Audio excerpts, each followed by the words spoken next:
Hey everybody, I'm here today to show you and tell you how to make ice cubes without an ice cube tray. This will be a super easy tutorial, so let's get right into the video. If you want to make some ice cubes, but you don't have an ice cube tray, then you are not alone.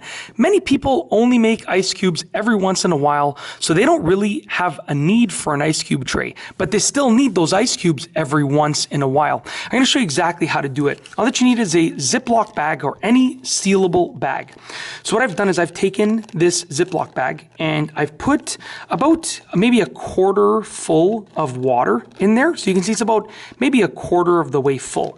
And then you put it in the freezer and you lie it down flat like this. And you want to try and remove as much air as possible, because some of the air will end up transferring into the ice, which is usually totally fine, but you want to try and remove as much air as possible. You can see there's just a little bit of an air bubble right there. Lay it down flat in the freezer, leave it overnight. And when you open up your freezer in the morning, this will all be a sheet of ice. And then you can just break it apart with your fingers because it's relatively thin. You can choose to go a little bit thicker if you want, but it's obviously a little bit harder to break apart the ice, okay? Now I actually just put a different bag in the freezer, just not too long ago, probably about an hour and a half ago. And although there's quite a bit of water, a lot of ice had already formed. So if you see right here, I could just sort of bring it out right here.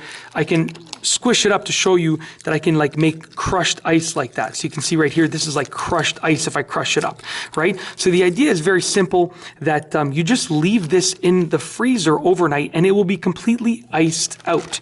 And then you can just break it apart. And like I said, this has only been about an hour and a half, and you can probably hear that I already have quite a bit of ice right here. And you can crush it up, you can break it up. So I can take this and I can crush it up like that, or I can break it apart. You can make your ice cubes as big or as small as you'd like. It's pretty much completely up to you. And that's it. If you like this video, please be sure to give it a thumbs up. Let me know what you think down below as a comment. And of course, be sure to subscribe for more great videos just like this one. And that's all I have for you today. Thanks for watching.